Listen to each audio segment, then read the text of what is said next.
there exists in the universe life forms that are known on this planet as audiophiles. Huh.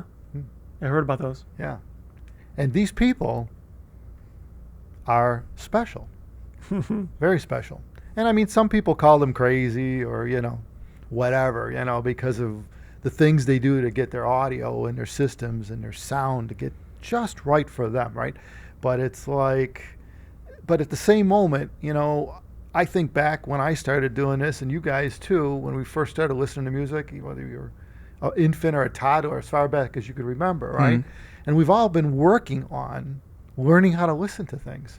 People talking to you, the dishwasher running in the background, something cooking on the stove, like all these sounds that we listen to through our lifetime is our experiences. We experience sound. But see, that's the thing. It's not exclusive to only audiophiles. Everybody is an audiophile when you look at it. I mean, it's just how obsessed with what the things sound like are you? Because nobody ever is like, man, I wish this sounded really bad. Everybody always wants everything to sound good. Just how much are you willing to? Yeah, and there's many things that you can't control the sound of when you think about it. It is what it is, A lot of things. Yeah. Glass breaking is glass breaking. The only variation is how close you are to it or the volume of it and how big the piece of glass is. But other than that, glass breaking always sounds like glass breaking.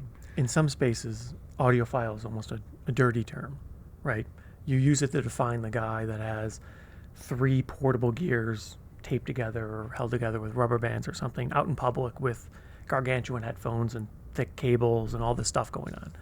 And I think that's a little misleading to say that, to generalize audiophiles into that sense, because like you said, pretty much everyone wants something to sound good. They want it to be enjoyable. They want to be able to listen to music and enjoy the experience. And so it kind of seems challenging to define what an audiophile is, because often it does mean different things to different people.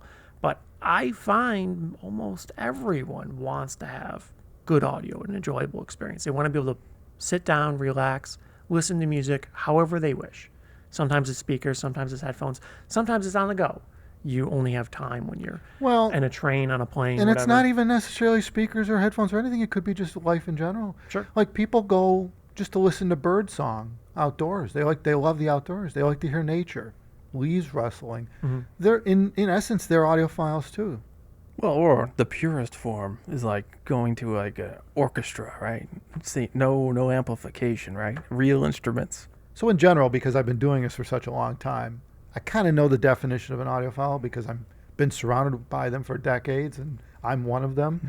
And really, in a nutshell, an audiophile is somebody who tries everything they can to get their music playback system to sound as best as possible. And this is their vision of it, or their in their brain, how lifelike can I make a musical system sound to me when I'm playing back recorded music. And for a lot of people, it's a lifetime process. It never ends. Some people are happy with it after a few years or a few months, but in general though, that's the term audiophile. The way I see it is, you're into it. Somebody that tries, somebody that cares enough to put try. effort in to figure out how can I improve this experience. And there's like 2 like major kind of audiophiles that I've noticed. There's like, you always run into the guy that's like, I've had the same speaker, same amp for 40 years, right? I mean, they're still an audiophile, right? They figured out what they like and they just stuck with it. Then there's the other kind of audiophile, the one that's constantly trying to upgrade everything, Right. And that's pretty much, those are the 2 directions most people seem to take. And there's it's not black and white either. No. I mean, there's a ton of gray area in between. You're dealing with, some people will just go gung-ho and they have a nearly unlimited budget to spend money on things like this. Or others say, well, they're limited to a few $100s or even under that. And again, you can still be an audiophile at that level, I mean, it's just different levels. We used to describe it as going up a ladder or climbing a ladder. Over time, and as you gain experience, you go one more rung up the ladder of, obviously trying to get to the top of whatever the summit is of this thing we call audiophilia, or just music, or in general, just listening to music. And anyway, yeah, I mean, there's term, like, for example, in the audiophile world community, it's particularly like magazines like Stereophile, the Absolute Sound, that are still, these magazines still exist today, right? There's actually a terminology involved with an audiophile. It's their own little separate dictionary, so to speak, Yeah. and it helps to understand what anyone that's an audiophile is talking about if you understand the terms. And things like soundstage, imaging, and a lot of this is crossed over to headphones. I remember, thinking back, like way back when I first started this and working in the industry back in the mid '80s with B&W, or what's called Bowers and Wilkins now. I remember picking up the first Stereophile magazine, and I'm reading it, and I didn't understand how they were describing things. I didn't understand what any of this meant. What does bright mean? Most people think bright is a light. How bright a light is, but bright is the amount of high frequency information that's there. Same with dark. There's all these terms, dull, all these terms that are typically used to describe like tastes of food or something, right? Are suddenly talking about sound. Well, it's the same for like any niche thing, like as you said, food. Yeah, it has. They all have their own vocabulary, and some people like that, some people don't like that. But the biggest thing I notice, especially with headphones, is people that are just getting into it.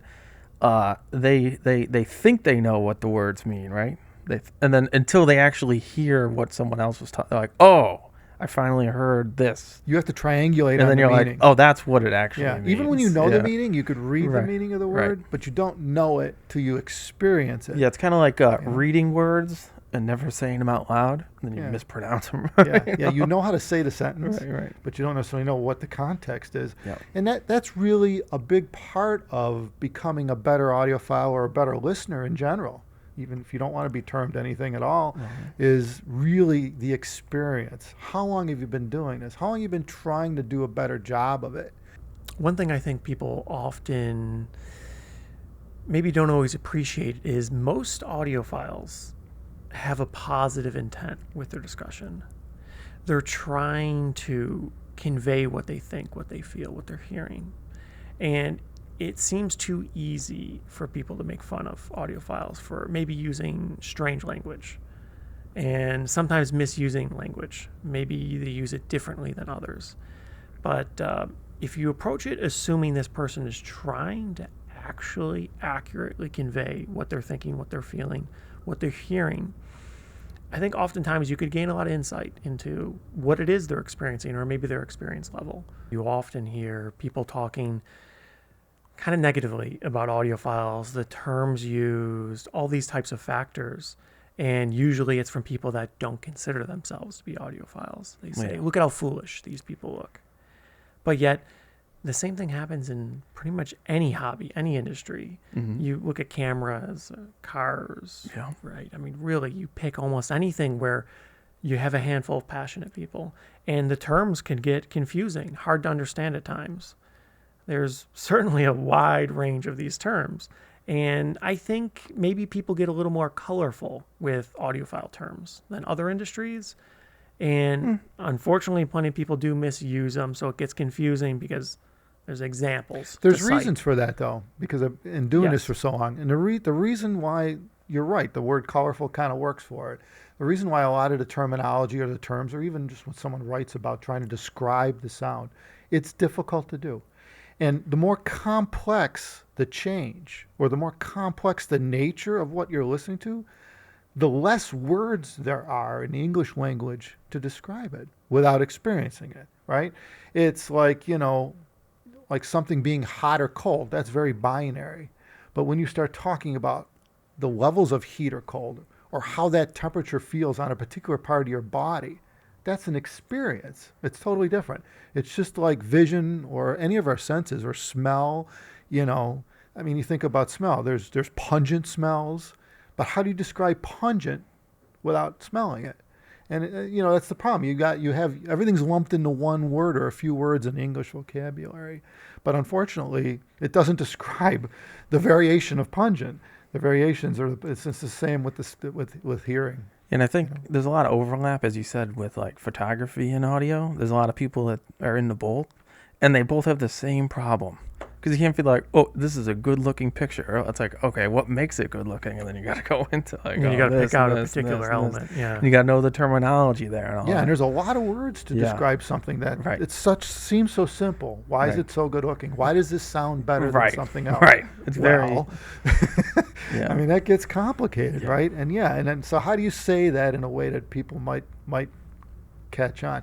The best writers, there are the best writers that have been doing this a long time in some of the magazines, and that probably goes for everything. Describing the taste of wines is a typical description. Yeah, automotive journalism. The best writers can convey this in a way that others understand it.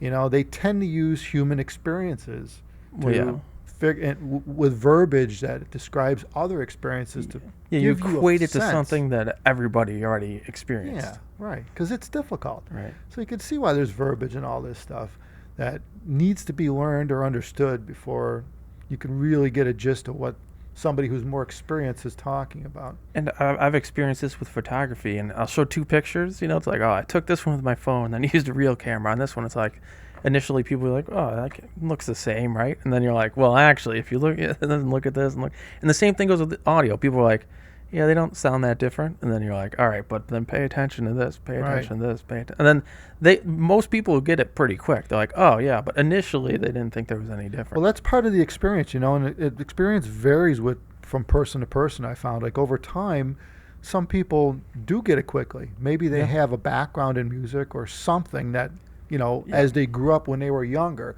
I mean, you know, there's these books we looked at in the past called, like, Your Brain on Music or something. I think The Brain on Music, one of those. But there's been books that have been written about how humans learn, respond, how things are ingrained in their engrams of their brain or whatever they call it, right?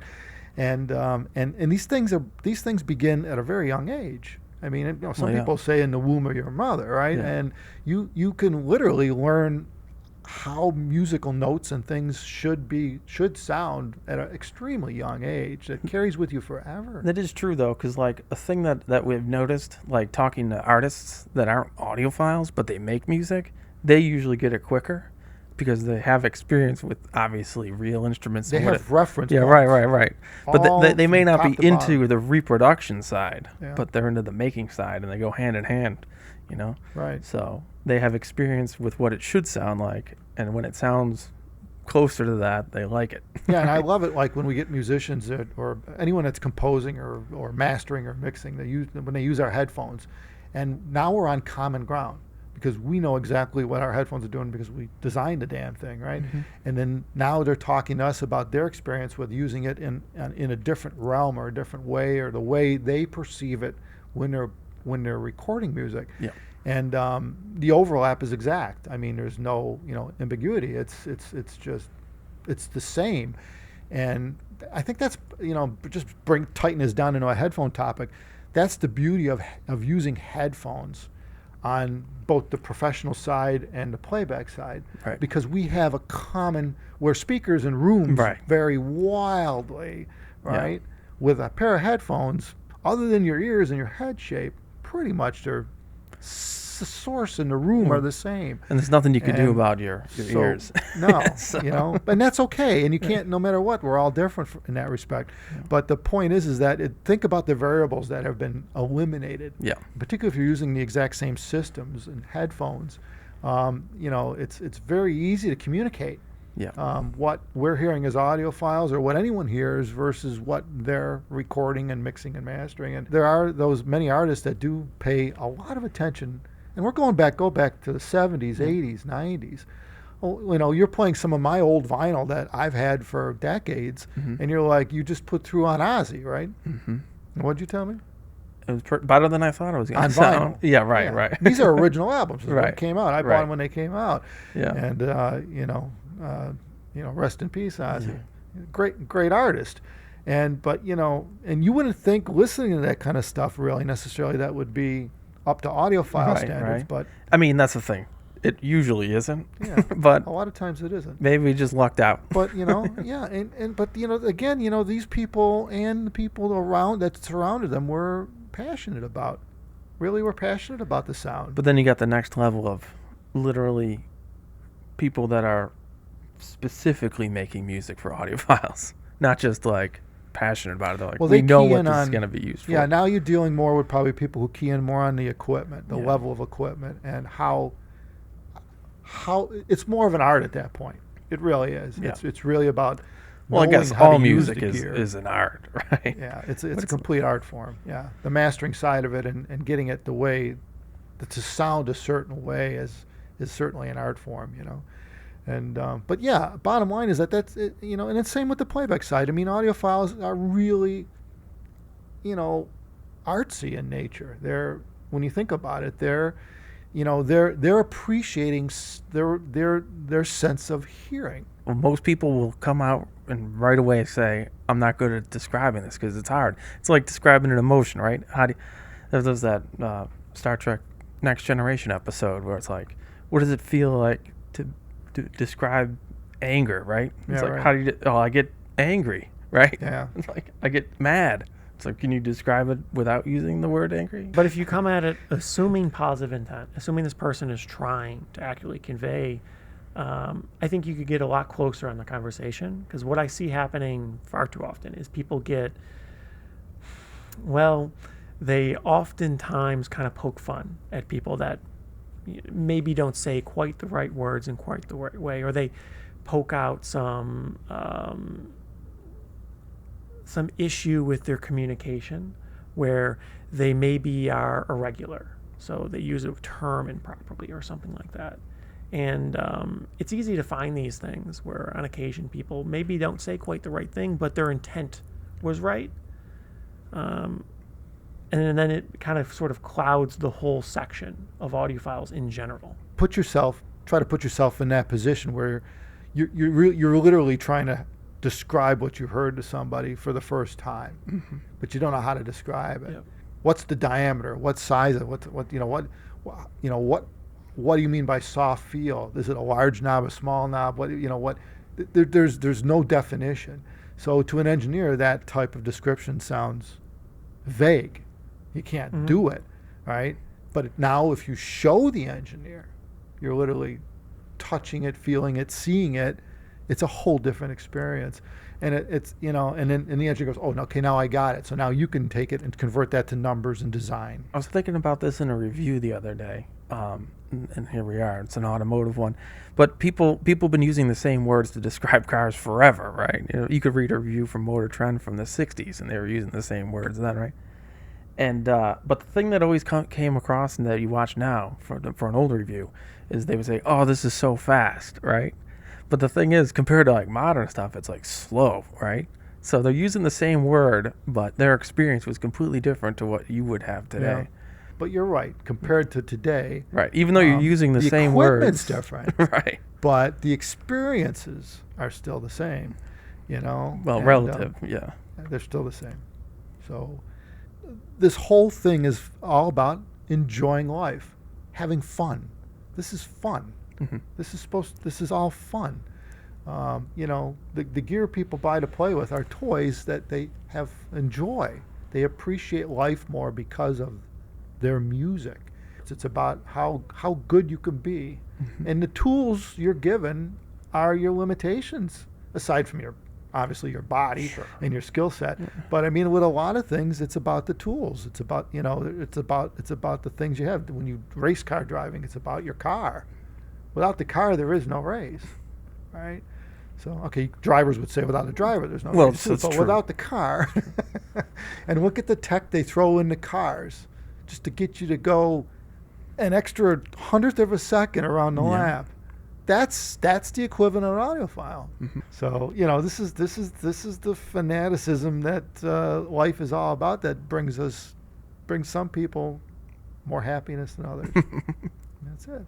I think that's what audiophiles are all about. They're just enjoying their stuff to a way higher level than most people would. And on that note, thanks everyone for watching our blabber. Take care. Thank you.